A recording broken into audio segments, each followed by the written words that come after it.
So you want to be a psychologist, eh? Well, number one, we're going to talk about what the heck actually is a psychologist. Then we're going to talk about some really common steps for many people in the industry in 3 different phases, from the undergrad level to the graduate level and then over to the postdoctoral level. I will explain all of that, and it's going to get very confusing, but we will try to make it a little less confusing. Now you're going to notice we're going to have a little bit of alphabet soup going on today, which means I'm going to be using a bunch of different acronyms. I will explain what the acronyms are, but just for, I don't know, giggles, we're going to do a count or a guess of how many acronyms can I possibly use to explain psychology and mental health. So there's actually going to be an acronym counter down below. I'm going to guess a little more than 20. So we're going to say like maybe 22 acronyms. But what I want you to do is put your guess down below in the comments. Now, before we get started, remember to like, comment, and subscribe down below. We're first going to start with what the heck is the definition of a psychologist. A psychologist requires 2 main components. The first is that they hold a doctoral degree in psychology. This can be clinical psychology, counseling psychology, experimental psychology, any variety, but it is a doctoral level degree in psychology, and holds an active license to practice psychology in typically the States. I'm going to focus a little bit more on the US, but other countries have different requirements or different definitions of what a psychologist is. I'm going to be using the US's definition, which includes doctoral level degree in psychology and an active license to practice. So we're going to break down the road to becoming a psychologist into 3 main parts: undergrad, graduate school, postgrad. Let's start with the undergraduate side of the house. Now, an undergraduate degree is typically your 4-year university. Now, there's a whole bunch of variety about how to get the undergraduate degree. Some people will start by going through community college, getting their general education classes, then go into a state university or a different type of university setting to get the undergrad specific major requirements, in this case, psychology. So anytime you hear someone who says, oh, I'm majoring in psychology, that's their undergrad degree. It used to be that undergraduate degrees were the 4-year university. 4 years doesn't really happen much anymore. The average length of time to complete an undergraduate degree, I think right now it's closer to 5.2 years. So give yourself some time when it comes to this stage in the career. So when we look at the undergraduate side, you're going to be doing your undergraduate gen ed courses, then you're going to be doing your more major specific or the psychology specific courses. Every university has different major specific requirements, their coursework, what classes they expect you to take. Most of them are going to be things like history of psychology, different psychotherapy tools, but you're going to get a little bit of a general interest or a general introduction to mental health and to psychology. What most individuals who want to apply to graduate school don't really know is how the heck do you apply to graduate school? So at the undergraduate level, one of the things we usually recommend that undergrads do is participate in research labs or volunteer settings, something in addition to your curriculum or your classes in order to get some in-field experience or some type of additional experience. This could be in a research lab, this can be in an experimental lab, this can be in field work, like a receptionist at a private practice, anything that gets you interacting in some fashion in the field. This usually does not mean you are going to be seeing patients, especially at the undergrad level, because you don't have a license. Most of the time, you're not going to be doing psychology work at the undergrad level. We will get to why in a little bit.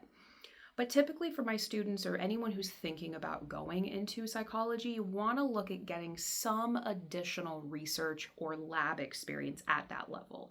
Usually we recommend you to hold off on doing some of that until maybe your junior year. Really focus on getting acclimated to the undergrad level, getting acclimated to college and what that experience is like. But probably end of your sophomore year or maybe beginning of your junior year, start looking at what labs are available. This is also a really wonderful opportunity to start narrowing in what is your clinical or specific interest in psychology. For a lot of individuals who want to become psychologists, you're looking at a really long road. It's a lot of pieces to it, so we're going to break it down a little bit. So once you kind of figured out what labs you want to do, Then you can start exploring and looking at, well, what type of doctoral degree do I want to go to? That is kind of the phase 2.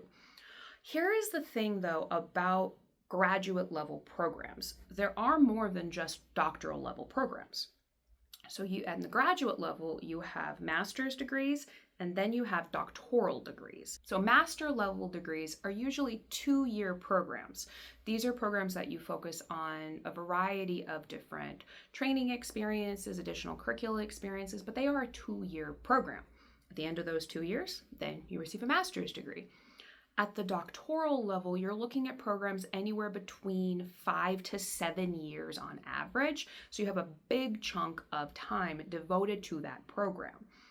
Along the way, you can get your master's degree inside that doctoral program. Versus if you just do the 2-year master's program, that's something called a terminal master's. It means it ended. The program ended, you get a master's degree. Woohoo! For a lot of people who want to go into the doctoral level, they may first choose to do a terminal master's degree and then apply to a doctoral psychology program. This is a little bit potato, depending on how competitive different programs are, depending on what your research interest is, or even just what is available at that time. You have a variety of options dependent upon that. Now, there are some master's degree programs, these 2-year programs, that you can just be done at that point. Those are things like LCSW, so that's licensed clinical social workers, LMFTs, licensed marriage and family therapists, you have licensed mental health counselors, so you have LMHCs, whole variety. Keeping count of the acronym counter, we're up to 5 at this point? So many. We're gonna add some more.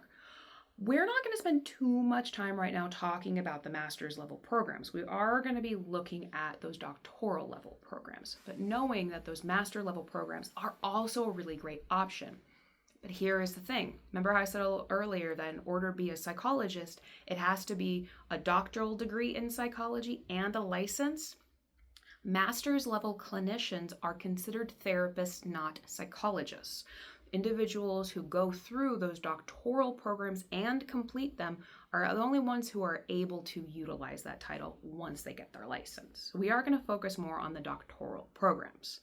Following along so far? So now let's go into the doctoral level programs. Doctoral level psychology programs come in 2 major forms. On one end, you have a PhD. Other end, you have a PsyD. Most individuals are somewhat familiar with a PhD. A PhD is a doctor of philosophy, and then you can specialize in English literature, any type of history, art, agriculture, psychology. A whole variety of PhD programs exist at that doctoral level. For a lot of psychologists, they will choose to do a PhD with a focus on psychology, clinical psychology, cognitive neuroscience, cognitive psychology. I could list so many of them. And it's okay if you're feeling overwhelmed because it's already kind of overwhelming. But usually most PhD programs are going to have more of an emphasis on researchers or people who really want to go into academics. There is a major clinical component to it, but the majority of PhD programs in psychology are really looking at people who want to go into research, who want to go into academics. There are some people who even want to go into advocacy or legislative action. They may go into the PhD route. So then on the flip side, you have a PsyD program. This is a doctor of psychology specifically. This is a doctoral program that is specifically designed for psychology and only psychology. Most of the PsyD programs that you'll find in the US are going to be clinical or counseling psychology programs. That holds a much bigger emphasis on clinical practice and clinical work. There is some research built into the program. Honestly, you're not going to find any doctoral program that's not going to have some form of research. But the main point of a PsyD program is to teach individuals how to be clinicians, how to engage in therapeutic tools, clinical assessment tools. There's a whole variety. But within clinical PsyD programs, you have different specializations, and we'll dive into those in a little bit. But I do want you just having in your mind a little bit PsyD versus PhD. What is the goal for you? Now, when we're going through our undergrad degree, we wouldn't even know what the heck these doctoral programs are. Hence why we're making this video, to make it a little bit easier on you. I sure as heck did not know this when I was going through undergrad. I kind of did, but I really, really didn't. It's really giving you an opportunity to reflect on what is your career trajectory. Do you want to engage in teaching? Do you want to be a clinician working with patients directly? You have so much variety, but it does actually really start at the undergraduate level. So we're back at the undergrad. So the undergraduate level, you are going through your curriculum. So those are your class experiences. You're going through different lab experiences. And then you get to your senior year, your final year of the undergrad. During your final year of the undergrad is when you will start exploring which doctoral programs are of interest to you. I really, really recommend evaluating and determining if you want to go the PhD route or the PsyD route. Do you want to really emphasize research and be involved in running research, writing research projects, grants, teaching, academics? Or do you really want to emphasize working with patients? Do you want to do therapy full-time? Do you want to do assessment full-time? This is going to be a really big pivot point. If you don't know which route you want to take, that's really okay. You're usually going to want to apply for both programs or both types of programs. If you have a really strong passion for either, you're going to really want to narrow your focus down, which becomes the question, how in the heck do you narrow the focus down, or which programs down? If you look online at the APA, which stands for the American Psychological Association, there is a giant list of all the APA accredited programs here in the US. I'm going to go into a little bit about APA and why it is so important. APA is the US's accreditation program specifically for psychology-related programs. Doctoral level programs, university level, you're looking at internships, postdocs, again, the things we'll get to in a little bit. Consider APA the credentialing board. Now, one of the reasons that I do emphasize to all of my students is please apply to an APA accredited program.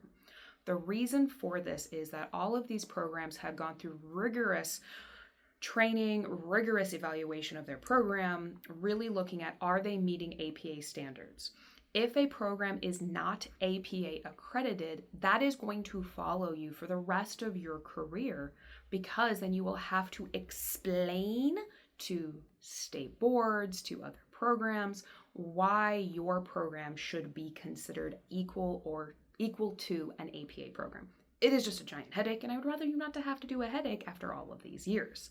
So I am a little biased of looking at APA accredited programs. When you're evaluating what type of APA program do you want to go to, PhD versus PsyD, this is where a little bit of sleuthing, looking at their giant list of accredited programs, will become very helpful.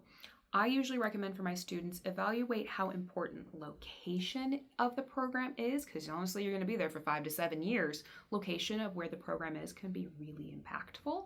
Looking at safety measures, a rural versus urban environment, really taking location into account. Then you're also going to be looking at who are the researchers there, who are the faculty members that are at these different programs. Typically at the graduate level, you're going to be matched with or assigned to an advisor. This is the person that you're going to be spending a lot of time working with throughout those 5 to 7 years. If there's someone that is of interest to you, their research is really impactful to you, or that topic is really important, that can be something really helpful to narrow down all of these different programs. Does that mean you are going to be going onto a lot of college websites and looking for faculty members? Yes, absolutely. This will be really helpful in the long run. So now that you've kind of got a somewhat idea of where to look and what to look for, how in the heck do you apply to graduate school? On every single doctoral page, they will list out basically the requirements of how to apply. Majority of doctoral programs are going to ask for somewhat the same thing. They're going to be asking for your transcript. They might ask for a cover letter. They might ask for a cover letter or a personal statement. Some of them may want research examples. And then the majority of them are going to want an application fee. Put the application fee into your budget when you are applying to graduate school, because these application fees can range anywhere between $35 to $100. If you're applying to 30 different doctoral programs, that really adds up. So you don't want to go too many programs because it is very expensive. So then you have the GREs, which stands for Graduate Records Examination. The GREs are a standardized test that are used for many graduate programs. This is certain certain master's programs. Essentially, it's looking at mathematics and reading comprehension tend to be the big areas of examination on this standardized measure. So that's the GRE, but sometimes graduate programs in psychology want the psychology-specific GRE. That one is a very separate type of standardized test that's asking a lot about the history of psychology, different psychology theories, but really specific psychology topics. A lot of programs are probably not going to require the psychology GRE specific one, but a lot of them might require the GRE general one. The GRE itself because it's a standardized test, has a lot of different boot camps, different training experiences, different things that you can do to prepare for it. It's a lot like the LSAT, it's the SAT, it's the ACT, standardized test after standardized test. For some individuals, they do not want to go through more standardized testing, so then they might choose doctoral programs that don't require the GRE general or the GRE specific one. That is a decision that you get to be made. But that was definitely not something I knew until my senior year of college, and I had to rush to learn how to do the GRE and how to study for it. I do not recommend that. That was not fun at all, especially when you're trying to apply to grad programs at the same time. So to summarize, when we're looking at the undergraduate level, you're going to want to get your classwork in psychology. Typically, you're going to want to major in psychology. You're going to want to you're going to want to apply and start participating in different research experiences, different labs that you might want to work with to get just some additional experiences, anything to buff up your CV. And then you also want to look at applying to doctoral programs, looking at what the different programs requirements are, researchers that are there, faculty you might want to work with, looking at, do you want to be a researcher or a clinician predominantly?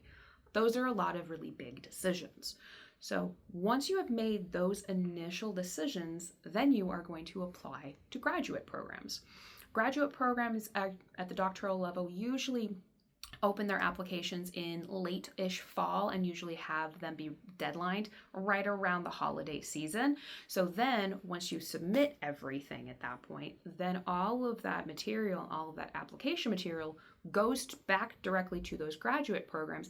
And then there's a selection committee that looks at all of the different students that are applying, what their research experiences are, what their personal statements are, what interests that they have, will it match the faculty, whole bunch of things connected to it.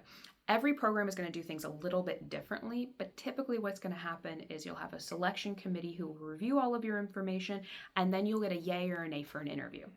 Oftentimes nowadays, interviews are virtual, which is so much better than having to fly all around the country in the middle of January or February to apply to these programs. So yay for technology.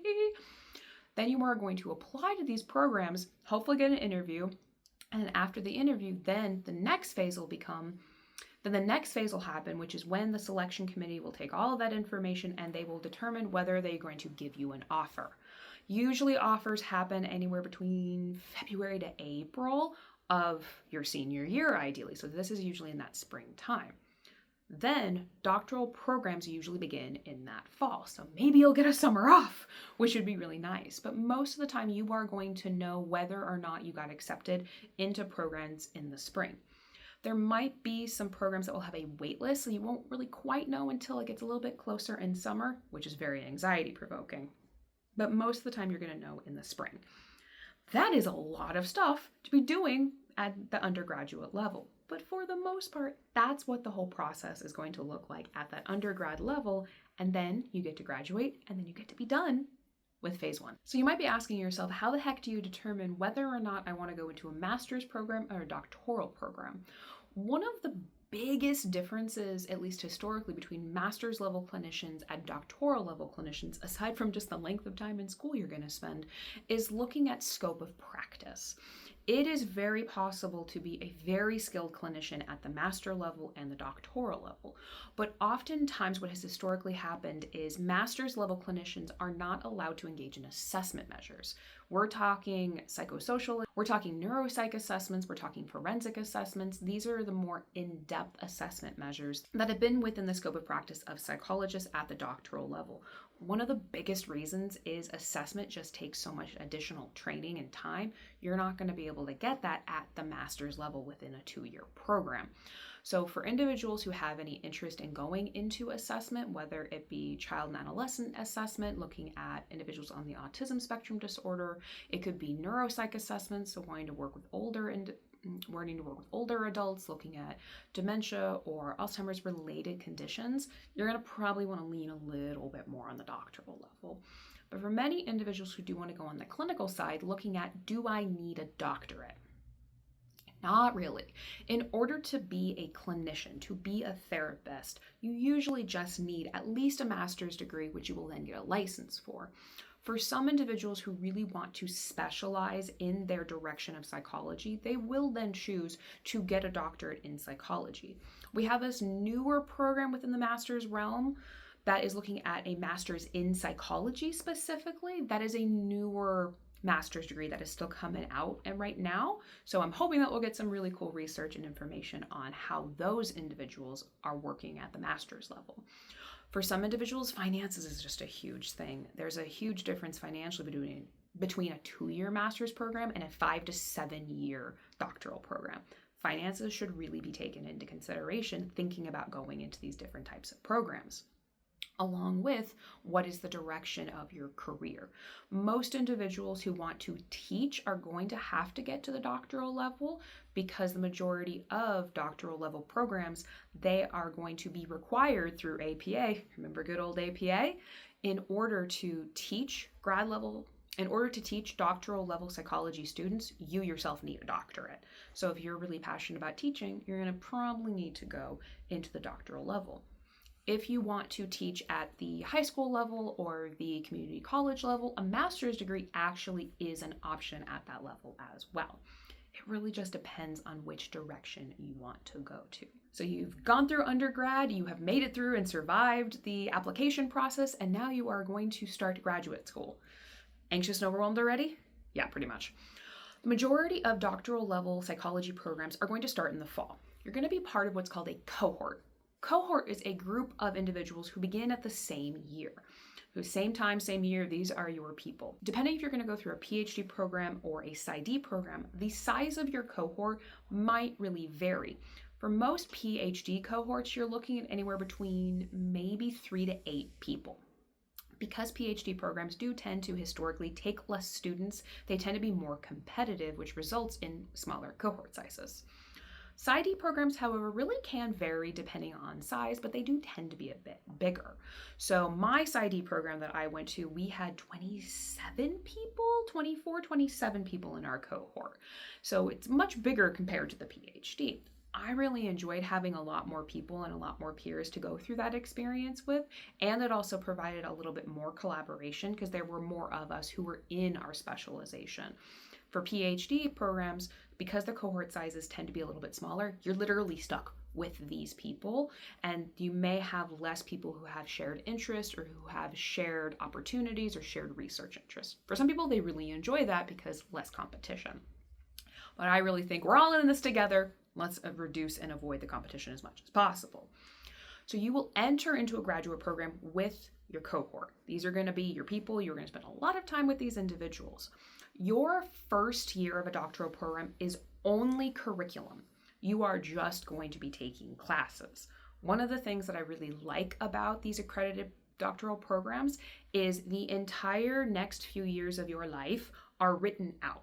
They have very specific curriculum. The classes are all already organized for you. You don't have to sit there fighting with the registrar's office. And the moment that classes open and try to get in, no, you are automatically put into these classes. It is organized for you, which is very nice and reduces the worry in my head, which was fantastic. So you're going to begin your first year. It's just going to be classwork. It's just going to be doing classes. It's that really beautiful bridge between your undergrad into your graduate program. I really enjoyed my first year, not just because it was the easiest, but it was a really great opportunity to reduce anxiety, get used to the new city that I was in. I did my undergrad at the University of Nevada, Las Vegas, and then I went to the University of Indianapolis for my doctoral program. Let me tell you how much time I needed to adapt, particularly in the winter time. No one told me how cleaning off my car in the middle of snow was going to really work. I was very excited to have that time during my first year so I could really process that whole experience. Now, in the spring of your first year, so you've gone through your fall year, now you're into your spring semester, you're going to start examining which faculty member you want to get matched with as your dissertation advisor. Simultaneously, you're also going to start examining what your practica options are. We will get to all of these things. Now, when you look at your dissertation advisor, different programs have different ways of matching students to the faculty that's going to be their advisor. This could be based on clinical interest. This could be just availability. By the time you get to this stage, I would hope you'd have a good idea who you really want to work with. This is why all that foundational research that you did at the undergrad level comes in super duper handy. Now, most of the time, the person that you get matched with, the faculty member that you get matched with, is going to be with you for the number of years. There have been some cases where a faculty member might leave during the time that you're there in graduate programs and you might have to pivot. That is okay, but that can be something that can be really jarring for a lot of individuals. Most faculty members who are in doctoral programs, most of the time they really stay there, but that can be something just to be aware of. So then you get matched with your dissertation advisor. They are going to be the one that you're going to be doing all of the research with. You're going to be doing your dissertation. You might be working on your master's thesis with that person. You're going to be spending a lot of time with them over the next few years. In your spring semester as well, you're going to start examining practicum experiences. Part of the requirements of a doctoral program is you're going to be getting clinical and research experiences. So we engage in what's called practicum experiences. Practicum is when you're actually going to start doing therapy. This is where you're going to start working with patients directly under the supervision of one or likely many more psychologists at different types of settings. Practicum experiences can really vary depending on what your specialization is. If you are someone who wants to go into child and adolescent psychology, you might have a practicum in the school setting. You might have it in a pediatric unit of a hospital, but you're going to try to match your practica experiences to your clinical interests. If you are an adult-focused person, you might really be going into community mental health centers, private practices, VA, community hospital settings, a whole variety of options. If you are someone who really wants to do assessment as a psychologist, you're going to want to get some practicum experiences associated with assessment. That might be neuropsych assessment. That might be across the lifespan doing ADHD and autism evaluations. And then you might be doing memory-related assessments, whole variety. But the practicum experiences are your clinical experiences. And what's going to happen during that first semester, you might interview at the practicum experiences. You might interview at the practicum sites that the university already has connection with. You might go out on your own and try to find your own independent practicum site. I don't really quite recommend that because that is much harder to do. If they have already a giant list of practicum sites, try to stick to that list as much as possible, especially your first year, just to try to reduce some of that cognitive load from you. Now, some practicum sites might require really explicit interviews, feels like a job interview. Some of them will have practicum fairs. Some university programs will actually just match you and not tell, and just be like, nope, you're going to go here because of availability. For some programs, your first year is already in a training clinic that is already embedded into the university. Again, a lot of variety. These are things I had no clue what the heck a practicum was until I literally got to graduate school, and that would have been super duper handy. Your practicum experiences usually do not begin until the fall semester of that year. So you might have the summer again to continue doing your program, to doing academic work. Some prac sites might require you to begin over the summer. That's going to be a little bit more rare. But most of the time you're going to be starting your practicum experience that fall semester. Now, this is your second year at this point. Now you're going to be doing course load, so now you still have classes to do, practica, and practica site experiences usually are 16 hours a week, and then you're also now either working on your dissertation or your master's thesis. Second year is not fun. I'm not gonna lie. I have a few gray hairs that definitely started. Thank you, second year. They're right here. They were right here in the crutch. Second year is intense because not only is it your first time being like an actual adult clinician at that stage, now you have even more coursework, and now you have more research on top of that as well. Your second year is definitely overwhelming. This is where looking at having those healthy coping skills, having a wonderful support system around you in order to really help. Second year is really quite rough. Now you're going to be doing your practica, the same practica site, throughout the next 2 semesters. You have your fall semester and then your spring semester. Sometimes practicum sites will require you to work over the summer. That really just varies on the practicum site. But it is within that time frame that now you're getting training. Now you're working with patients directly and being able to get different experiences with different populations. During your practicum, you are going to be assigned a supervisor. This is a licensed provider who is on site, ideally, and they're the ones that you're going to be meeting with individually or a part of group supervision. So not only are you working with patients directly, you are getting very specific training, very specific supervision in how you do it. This is where a decent chunk of your therapy experiences are probably going to either be video or audio recorded. You're going to get real used to hearing the sound of your own voice, because that will allow you to start learning and watching yourself and watching how you're responding to patients. What are you saying? Really, really focused on learning those clinical skills. You're going to be at that same practicum site for the next many few months. Similar in the spring, you're going to be interviewing for your next practicum site. There's a lot of repetition in grad school. After a while, it all kind of starts to look the same. Kind of nice because then you know kind of what's coming. There's a bit of a structure connected to it. Now, usually at the end of your second year, depends on the type of program, but there might be some variation in what the requirements are. Some programs will require you to have your master's thesis done by the end of your second year, or at least proposed. Some programs might require you to have proposed your dissertation. That's where a lot of variation within the programs come into play. I could spend hours and hours explaining every single program requirement, but it's just going to be a lot of variation. That's the thing about the programs, is having them be very, very specific so you know clearly what the expectations are going to be of you. Most of them literally have it written down in the program syllabi, which is nice and handy. My program had something that is called COMPS. COMPS was essentially a comprehensive examination that was built into 2 different parts. This we started, I believe, in the end of my second year. It's been a minute, but I do believe that.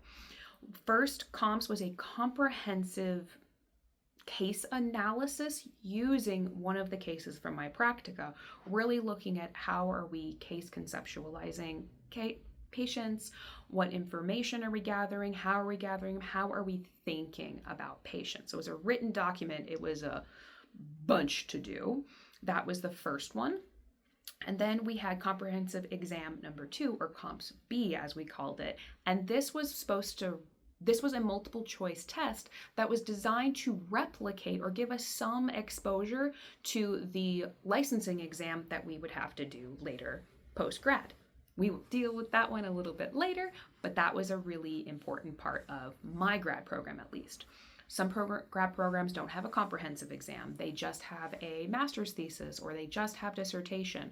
Every program is a little bit different. But begin into your fall semester. So then you begin at another practicum site. You still have coursework and you're still working on your dissertation at this point. Again, you notice some repetition. Now, we haven't talked too much about summer, so I'll just talk about it just briefly.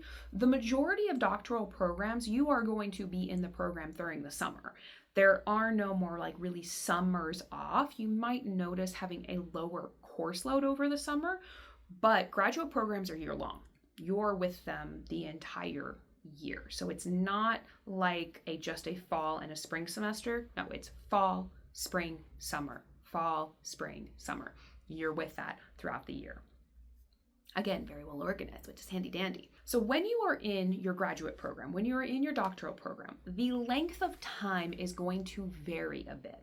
So PsyD programs are most of the time going to be either what's called a 4+1 program or a 5+1 program. What that means is you have 4 years of curriculum and practicum experience, and then you have a 5th year of your internship. PhD programs work on an anywhere between a 5+1 or a 6+1 or a 7+1. You have some variability, but that really depends on what the expectations and requirements of the program are. Program length of time can really depend just on what the requirements of the university or what the program really are. I did what was called a 4+1 program. So I did 4 years at my university and then did a final year of internship. So I'm going to be a little bit biased when I explain this next stage because it's just a little bit easier and we can mirror it to some of the other programs. Because my program was a 4+1, first year is all curriculum, second year is curriculum practica, third year curriculum practicum, fourth year curriculum practicum. But what happens during your fourth year is a little unique. In the fall of your fourth year, in this case my fourth year, you then start applying and looking at internship programs. Now, up to this point, I've been using the word practica to explain clinical experiences or clinical training sites. At the undergrad level, we do not call clinical experiences internships. The reason we don't call them that is because in psychology, an internship year is a very specific year. It's a very specific term we use that's dedicated to that final year of training where you are no longer at the university, you are actually working full time doing clinical or doing teaching or doing something outside of the university. That is why we call practicum experiences what we do, because that's our clinical experience, not our. This is the reason that we call our clinical experiences practica and not internship at the grad level, because it's a really specific term. So in the fall of your final year, you are going to be applying to different internship programs. And the way that you're going to be applying to these different internship programs, again, really structured, by using the APIC system. APIC stands for the Association of Psychology Postdoctoral and Internship Centers. APIC has a directory of all the different internship sites available for graduate students to apply to. Here is the thing. Some of these sites are APA accredited, some are not. Some are accredited by the Canadian Psych Association as well. Similar to when you're looking at doctoral programs that are APA accredited, you're also going to want to look for an APA accredited internship program as well. Now, in a long time ago, the ratio between students to APIC sites or APA accredited internships was available used to have a really huge imbalance. There used to be a lot more students than sites available. Luckily, it's starting to shift, and now we're kind of reaching the point that there's a lot more APIC sites than there are students that are applying to them, which makes your odds higher to be able to match. We'll get to the match in a second. Again, you notice this is bringing up some past experiences. That is the point. So during your fourth year, you're going to be start applying. During the fall of your fourth year, you're going to be start reviewing and looking at which APIC internship sites you would like to apply for and then potentially get matched to. Again, up until this point, all of your practicum experiences and your dissertation, your thesis, everything you've been doing, it's kind of guiding you towards your direction. For myself, my focus was on trauma and anxiety conditions in adults. I was an adult-focused person from the very, very get-go. I was after working with kiddos for 2 years and definitely did not want to work with children. So being able to narrow my sites, being able to narrow my APIC sites to adult-focused only. This is where getting a good direction, this is where having a specialization will make your life a lot easier because there's hundreds of APIC sites that you're going to be going. There are hundreds of APIC sites that you're going to be going through, determining which ones are going to work for you and which ones aren't. So now that you've got your list, anywhere between 5 to 25, guess who applied to 25? Also, now that you have your site list, you're going to be starting to collect the data that the sites want for you to start to apply to. We won't go too much into it, but it's going to be really similar to applying to graduate school. It's going to bring up some of those memories. You're going to be looking at your transcripts, cover letters, essays, letters of recommendation. You're going to have a whole variety of different training. You're going to have a whole variety of different submission material that the sites will be asking. And then you will take everything and put it in a portal and hit the go button.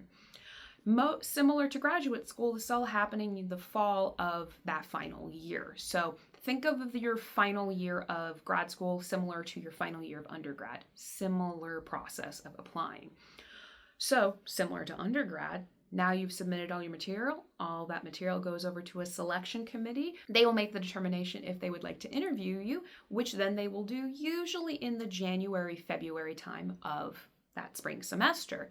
Again, I'm so happy that a lot of sites are no longer requiring in-person interviews and we can do the virtual experiences. This reduces a lot of the financial load onto students who are already probably having financial difficulties due to limited access to funds. So a lot of the programs now are requiring just virtual interviews, which is fantastic, not having to fly around the country in the middle of winter. Don't recommend, it was not fun. Then you will engage in the interview. These interviews usually are a little bit more intense than what the undergrad level were to get into doctoral programs. They usually are group interviews, they're one-on-one interviews, they might be panel interviews. Sometimes they range anywhere between 2 hours up to 8 hours. I definitely had a few back-to-back 8-hour interview days. Also, don't recommend those. Once you have interviewed at all of the sites, you're now going to rank all of those sites that you would like to be a part of the match process. What the match process essentially is you will have an applicant number and you will rank all of the sites that you interviewed at that you would like to potentially go to your internship year. The internship sites are then going to do the exact same thing to all of the applicants that they interviewed and would like to rank. They will rank those students or those potential applicants from 1 to however many. And then there's this wonderful algorithm that basically takes those two ranking systems and makes them keys. And then it will make the determination of trying to match student to internship site. Some individuals will get a 1-to-1 ratio where the student will rank the site number 1 and they will get it. That is awesome. It's wonderful when that happens. But what the algorithm is doing is it's basically trying to match the student and try to match as many students as possible to as many sites as possible. There is a whole wibbly wobbly behind the scenes codex and algorithm that happens with that honestly, I still don't really know how they do it and I'm terrified to figure it out.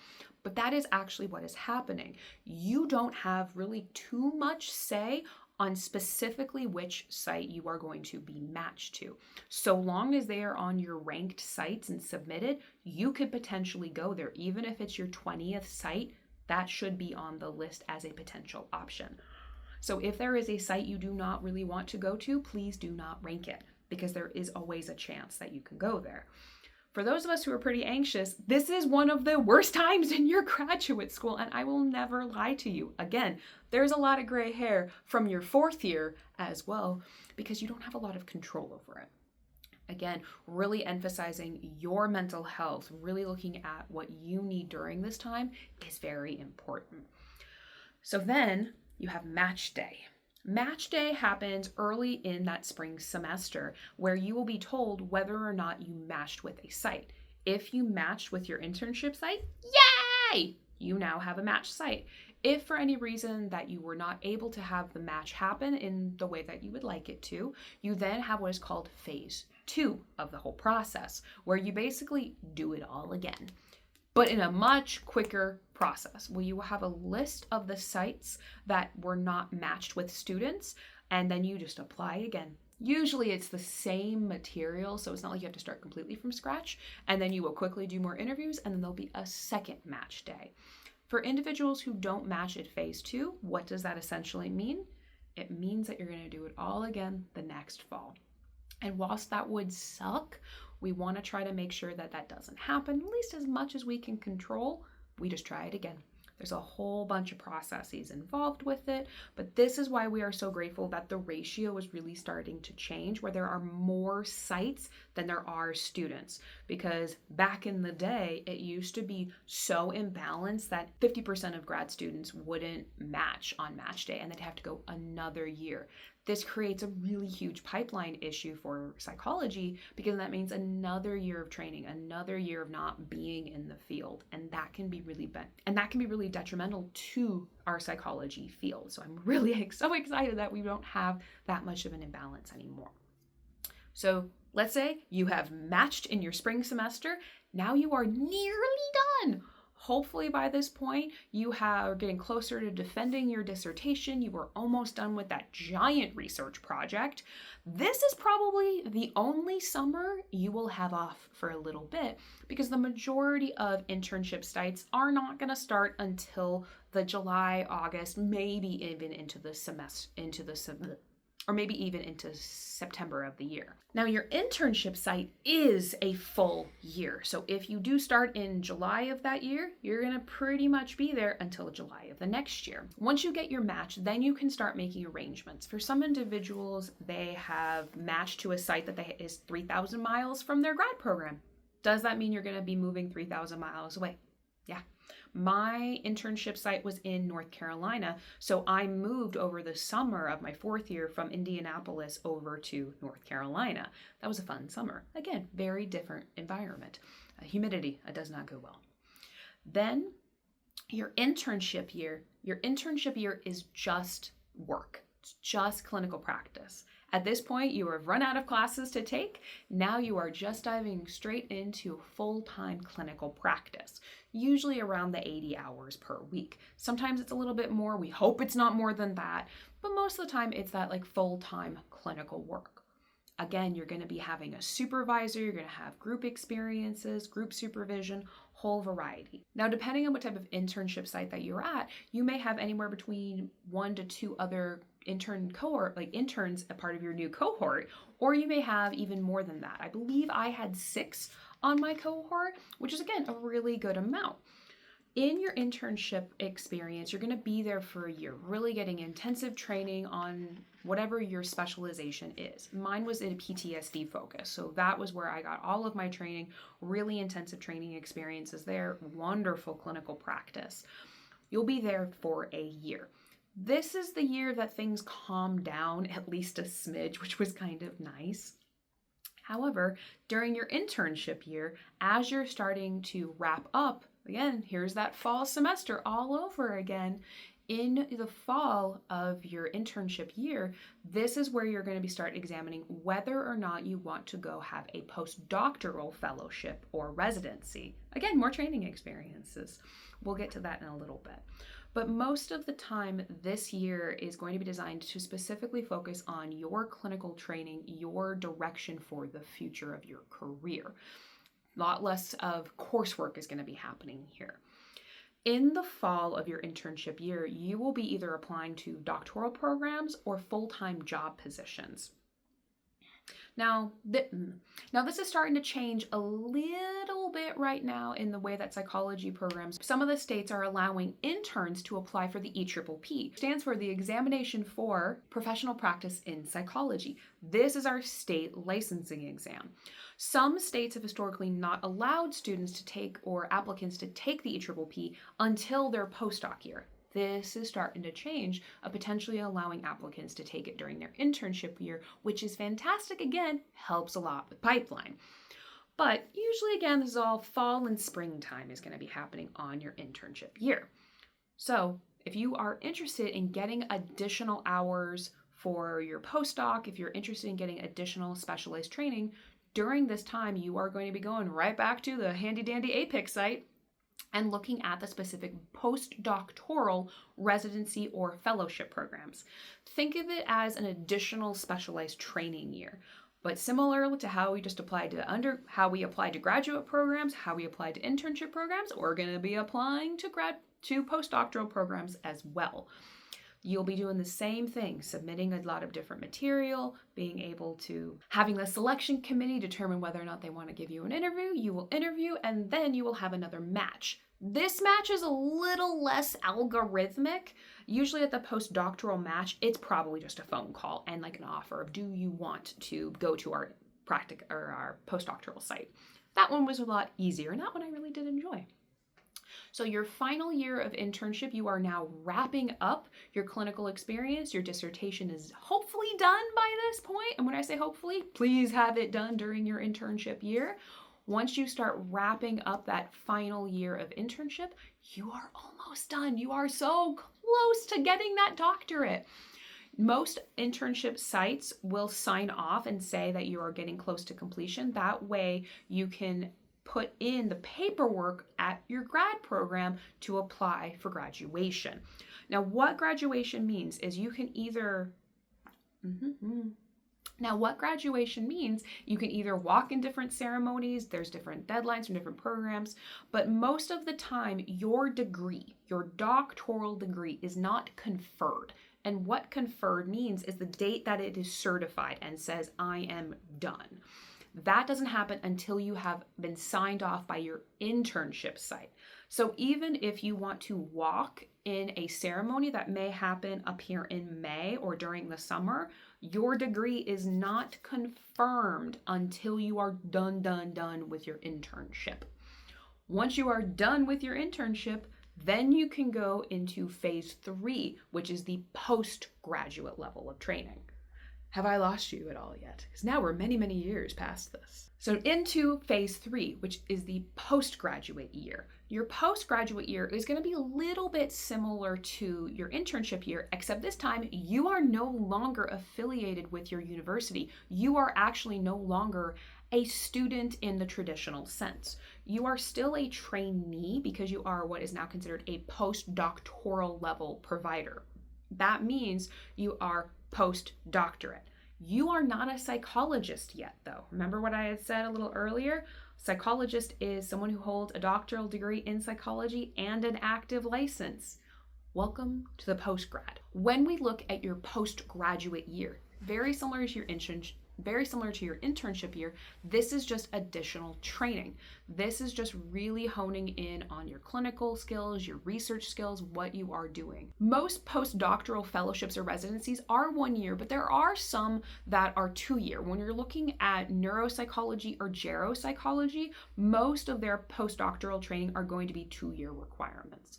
There are some programs that are really research focused, like in the VA, there's research MyRecs. MyRecs are 2 years, so you have 2 years of postdoctoral training, but for the most part, most are going to be 1 year. I actually did my postdoctoral residency up in Washington, so I moved from North Carolina all the way up to Washington State. That summer, I was done with my internship here, and that was a fun 3-day drive.